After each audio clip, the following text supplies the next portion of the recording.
For today's Subscriber Saturday / Sunday, whenever this video is posted, idea comes from Mars Gaming and said, for Subscriber Saturday, do an MLB standings prediction. So that's what we're going to do with spring training games about to start. I'm going to predict where each team will finish in their respective divisions. If you like this video talking about other Major League Baseball teams, not just the Mets, make sure to let me know by leaving a like. Comment down below, what are your standings predictions? Let me know where you think every team is going to finish, depending on whatever division you want to talk about. You can also comment what other videos you would like to see for Subscriber Saturday or Sunday. Definitely have gotten a lot of good suggestions lately, so I really appreciate that, so definitely keep commenting. And then if you want to make my day and make it all worth it, make sure to subscribe. So let's get right into it. Now for the American League East, for each division, I'm going to go from worst to best. So in last place in the American League East, I have the Baltimore Orioles. Now, I know that's not a bold prediction, or as my boy Jolly Alf would say, a spicy prediction. I think that the Orioles have not done too much to improve their team. You know, yes, they add guys like Matt Harvey and Felix Hernandez, really hoping for lightning in a bottle with either one of those guys being older, having injuries past their prime. The Orioles have some nice young players, and they showed some pretty good offense during the course of the shortened 2020 season, but I just think that in the division they play in a full season, they're probably going to finish in last place. In fourth place, I have the Boston Red Sox. Boston, getting a healthy Chris Sale back and getting a healthy Eduardo Rodriguez back is going to be extremely important for them. Starting pitching is just so valuable, and with the Red Sox, they had so many injuries in the rotation, they just couldn't be competitive, because with that young core that they have of guys like Rafael Devers and Xander Bogaerts, Bobby Dalbec probably can make an impact this season. They have some other nice players. I imagine JD Martinez will be a little better this year. They still could technically add Jackie Bradley Jr. He still is unsigned, so Boston could definitely finish in fourth. In third place, I have the Toronto Blue Jays, and even though Toronto definitely spent a good amount of money this offseason, it made some very solid signings, getting guys like George Springer and Marcus Semien. I don't love their starting rotation. On Mets Weekly on Thursday, we talked about how Steven Matz could potentially be the number 3 in the Blue Jays rotation, and Steven Matz might not have made the Mets rotation, so that just gives you an idea of just how bad the depth is in the Toronto rotation. Yes, they have guys like Hyun-Jin Ryu, who is a very good pitcher, but outside of that, I mean, how much confidence do you have in Robbie Ray? We'll see how Nate Pearson does, being a very young pitcher, if he could live up to his expectations. But as of right now, I just don't see the Blue Jays having this great rotation. I feel like that's going to put them out of a lot of games, and despite how good their offense is, the offense is great, it's young, but I just don't think it's good enough to be second place in that division. So at second place, I am going to put the Tampa Bay Rays. Even though Charlie Morton is gone, even though Blake Snell is gone, they got some pretty nice replacement players. Getting a guy like Rich Hill in a very reasonable contract, I imagine that the Rays are going to fix Michael Wacha, and I wouldn't be surprised if Chris Archer has a decent season being back in Tampa Bay. The Rays won the division and won the American League last season, and they're just always sneaky. Even when you look at the roster and say, oh, Frank, how could you say that? The Blue Jays roster is better than the Rays. How could the Rays be better? They just are. The Rays find ways to win, even with guys that you probably never heard of. They still have a lot of their offense intact. We'll see with Randy Arozarena and guys like that doing a full season, Brandon Lau. So I still have Tampa Bay as the number 2 team in the American League East. So obviously the division winner will be the New York Yankees. I imagine they will win 100 games again, even though I don't love their starting rotation right now, because they are relying a lot on guys with injury history, guys like Corey Kluber and Jameson Taillon. We'll see what Luis Severino looks like coming back. We'll see what Domingo Germán looks like coming back. Clark Schmidt is already hurt. Deivi Garcia is definitely going to have to step up big time, and Garrett Cole needs to be Garrett Cole again. The bullpen is still very good. You still have Zach Britton and Chapman, and you have Chad Green, and you added guys like Justin Wilson and Darren O'Day. So the Yankees bullpen will still be fine. Obviously, they're going to hit a ton of home runs. They'll win regular season games. Then the playoffs, we'll see what happens, but they probably will win that division. So up next is the American League Central, and in last place, I have the Detroit Tigers. And the Tigers, they made a few nice moves. I imagine Wilson Ramos will be better for the Tigers this year than he was in 2020. I don't think the Tigers did quite enough to really make themselves better than some of the other teams in the American League Central. There definitely are some solid teams in there, so as of right now, I have the Tigers in last place, and it's more so just because of the division they play in. In fourth place, I have the Kansas City Royals. The Royals had a nice quiet offseason, picking up players like Carlos Santana and Andrew Benintendi and others. They have some young players that are up and coming, and obviously they have guys like Whit Merrifield and Jorge Soler and Hunter Dozier and Alberto Mondesi. So the Royals, Salvador Perez, the Royals have a good team already, and I imagine it will only get better with some of the other young players that they have. So as of right now, I have the Royals in fourth. At number 3 in the AL Central, I have the Cleveland Indians. They still are the Cleveland Indians as of right now, and even though they lost Francisco Lindor, they added somebody like Andres Jimenez. Jimenez is a good shortstop, and I just feel that they have the young starting pitching with guys like Plesac. They still have Bieber and Tristan McKenzie and others that they're just going to be in every game. You still have Jose Ramirez, and you added somebody like like Eddie Rosario, so the Indians were still able to swing the bats pretty good. It brought back Cesar Hernandez. That definitely was a nice addition. So Cleveland, as of right now, third place. In second place, I have the Minnesota Twins. Now, I know the Twins, they have a wonderful offense. Don't get me wrong. I love their offense, but I don't love their starting pitching. As of right now, Jake Odorizzi is still unsigned, so you try to replace him with an older J.A. Happ, who I don't love. Happ is okay at best. Jose Berrios is nice, but outside of that, I don't love the Twins rotation. I do like that they added Alex Colomé to the bullpen. Yes, they did lose Trevor May, but as of right now, I see them in second place, even though they're going to hit a ton of home runs as well and still play very well. At number one, I have the Chicago White Sox. I really love what the White Sox have done this offseason. I love this team. Obviously, you have guys in rotation like Giolito and Dallas Keuchel, and you added somebody like Lance Lynn to that equation. I believe the addition of Liam Hendricks will be massive for this team at the back end of the bullpen, and we already know how exciting of a young lineup they have with guys like Robert and Tim Anderson and Moncada and Jose Abreu, Yasmani Grandal, Eloy Jimenez, obviously.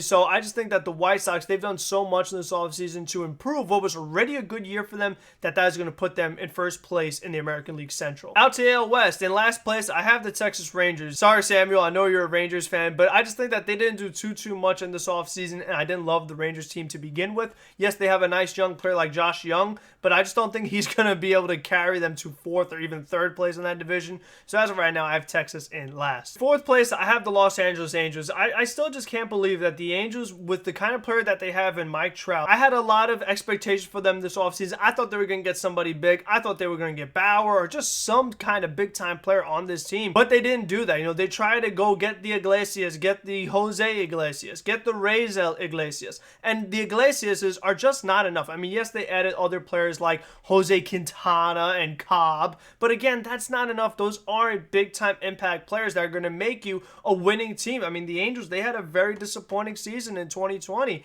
and I just don't think that they've really added that much to make their team better. Third place, I have the Seattle Mariners. I don't think the Mariners are quite ready to be a top echelon team yet. We'll see what they do with Kelenic. Will he be on the roster opening day, or do they want to manipulate his service time? That's going to be very fascinating. But the Mariners, they have a ton of very exciting young players. Other guys like Rodriguez and Lewis and White. We'll see if James Paxton could return to the kind of success he had when he was originally in Seattle. So I do like what the Mariners are doing. They still have guys like Seager and Haniger. So I do think that the Mariners are going to have a pretty solid season and finish in third place in that division. In second place, I have the Houston Astros. The Astros, they didn't really do much this offseason. I mean, they did not really replace George Springer. Could they do that by signing Jackie Bradley? Maybe, but as of right now, it hasn't happened. So I have Houston in second place, especially with the Verlander injury. And in first place, I have the Oakland Athletics. I know they lost guys like Simeon and Liam Hendricks. At least the A's are trying to patch their team together. You know, they try to fill in with Elvis Andrus, who's not Marcus Simeon, but is still a solid player. We'll see if Trevor Rosenthal could be the 2020 Rosenthal. I'm very curious to see how that contract works out. They added the immortal Jed Lowry, so you know he's going to be amazing again, because Lowry was amazing with the A's. Didn't play for the Mets for 2 years. Now he'll probably be good with the A's again, so I imagine that's going to be a big addition. And Oakland's just another one of those teams that they kind of just find guys to fill in for the starting rotation and just be successful, so I can't see Oakland win the division again. Now let's go to the National League Central. In last place, it's pretty obvious, the Pittsburgh Pirates. I mean, the Pirates, they don't have the best team,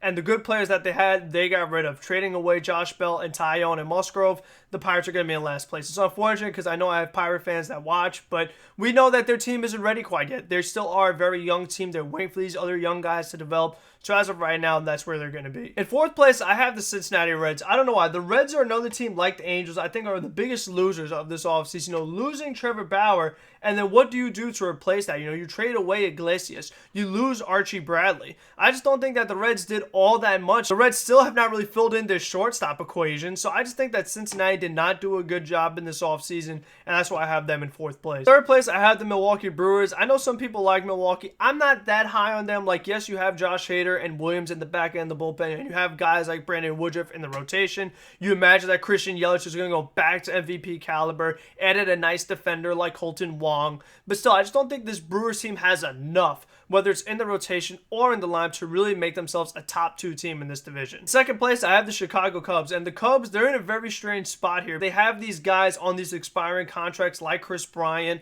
like Javi Baez. You got rid of Kyle Schwarber. You want to replace him with Jock Peterson, traded away Yu Darvish, and win the division, I have the St. Louis Cardinals. I think that the Nolan Arenado addition really put them over the top in the National League Central. I really like what the Cardinals have. We'll see what these other young guys could do, like Nolan Gorman, like Dylan Carlson, rotation, and you still have Paul Goldschmidt, Yadi Molina. They did lose Brad Miller, so that definitely was a bit unfortunate, but they still have Tommy Edman. We'll see if Harrison Bader could show you something in the outfield, or other outfielders like Tyler O'Neill. They also traded away Dexter Fowler, so he went to the Angels. So again, that wasn't a big enough move for the Angels to really take their team to the next level. But I believe that the Arenado impact is going to be so big. I always felt that St. Louis was missing that one more big bat, right, with Paul Goldschmidt. And Arenado should be that guy, and that's why they'll win the division. Now let's go to the National League West. In last place, I have the Colorado Rockies. They traded away Arenado. They don't know what they're doing with Trevor Story, and they just didn't make any other big-time additions. So Colorado, for some reason, I just see them having a really bad season, so I have them in last. In fourth place, I have the Arizona Diamondbacks. They didn't do anything crazy. They picked up a few veterans, guys like Asdrubal Cabrera, Tyler Clippard. They still have Ketel Marte, Eduardo Escobar, David Peralta. So the Diamondbacks still have some talent on their roster, but they just don't blow me away, especially with some of the other teams in that division.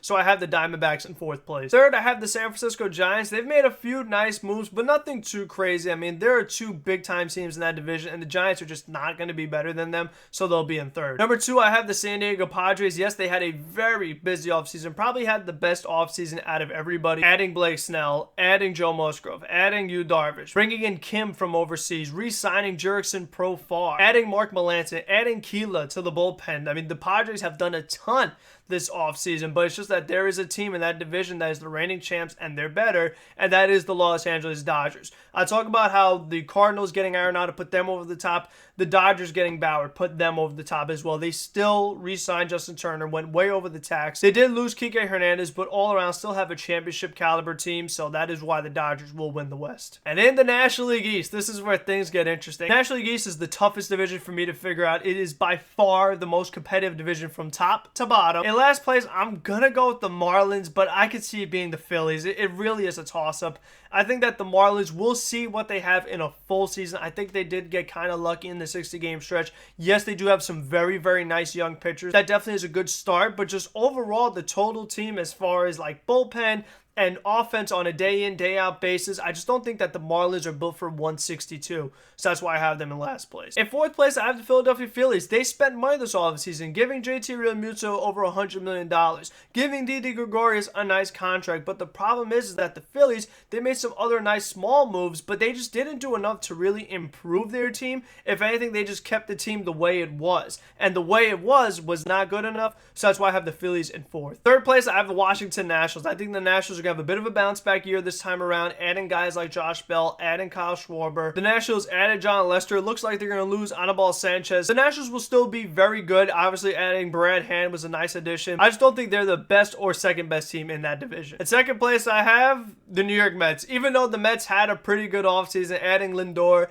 adding Carrasco in May, and James McCann, and Jonathan Villar, and Kevin Pillar, and Albert Almora, I just don't think it's enough to beat the Braves. I think the Braves still have a very good rotation. They still have a very strong lineup, and I just think the Braves are all around a better team than the Mets. And in the head-to-head matchups, the Braves tend to do well against the Mets. So I just think that because the Mets don't win enough head-to-head matchups, the Mets don't beat the Marlins enough, and the Mets don't win the games they're supposed to win often enough. So to set my expectations low so I don't get disappointed, I'm going to place the Mets in second and have the Braves winning the division. So that is the regular season. Playoff prediction will probably be a video later in spring training, so definitely be on the lookout for that. Again, let me know your division standings, what other videos you would like to see, and until the next one, be safe, be smart, be healthy, and let's go Mets. Prove me wrong and win the division.